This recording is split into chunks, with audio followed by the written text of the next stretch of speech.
हरे कृष्ण। आप सभी का स्वागत है फिलोसॉफिकल सीरीज में। मैं हूं श्री चैतन्य चंद्रदास। एक बार हिज होलीनेस राधानाथ स्वामी महाराज जी उनकी स्टोरी बताते हैं। जब वो गंगा के तट पे एक बार बैठे थे, गंगा बह रही थी। ये घटना हुई हरिद्वार में, जहाँ पे गंगा बहती है।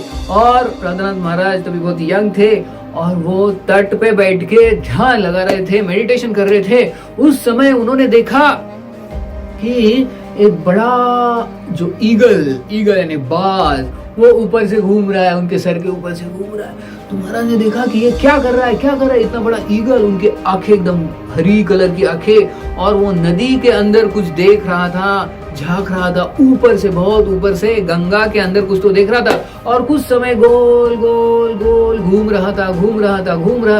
तो महाराज देख रहे थे और फिर थोड़े ही देर में वो जो बाज है, ईगल, तुरंत नीचे आके नदी के अंदर चला जाता है। और नदी के अंदर चला जाता है और थोड़े से ऐसे एकदम कुछ तो होता है उधर। और फिर वो थोड़ी देर के बाद बाहर आता है, इतना बाज, और क्या रहता है उसके पंजों में? बड़ा मछली, इतना 1 फुट बड़ा मछली होता है।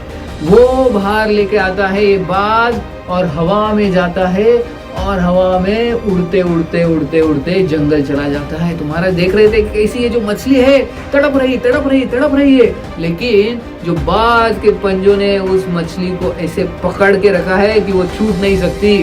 और अल्टीमेटली वो बाज उसको जंगल में लेके चला जाता है और फिर उसको खाता है। हमारा इससे बहुत बढ़िया लेसन बोलते हैं कि इससे क्या सीख सकते हैं इस इंसिडेंट से। महाराज बोलते हैं कि इस नदी में देखो, वो मछली जो थी हर रोज की तरह अपना कार्य कर रही थी, हर रोज की तरह अपना जो दैनंदिन कार्य कर रही थी। उसने कभी सोचा नहीं कि आज हमारा आखिरी दिन होगा, आज मुझे ये बाज लेके जाएगा, ऐसा उस मछली ने कभी सोचा नहीं था। ये सब अचानक हो गया।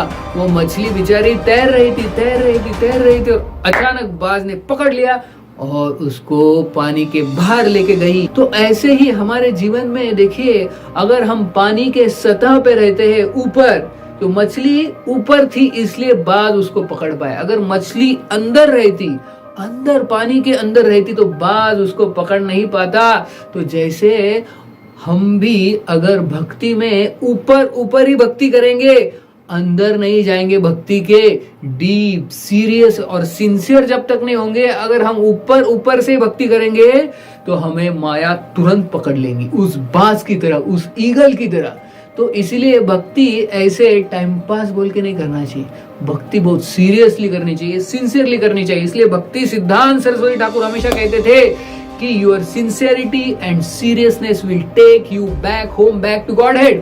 तो अगर हमें भगवत धाम जाना है इसी जन्म में, तो हमें सीरियस और सिंसियर बनना पड़ेगा। हमें भक्ति में डीप जाना पड़ेगा, हमारे साधना में, हमारे प्रचार में डीप जाना पड़ेगा। तब हम माया से बच सकते हैं। अगर ऊपर की भक्ति करेंगे इस मछली की तरह, तो वो बाज तुरंत आके पकड़ के लेके जाएगी, माया हमें लेके जाएगी पकड़ के।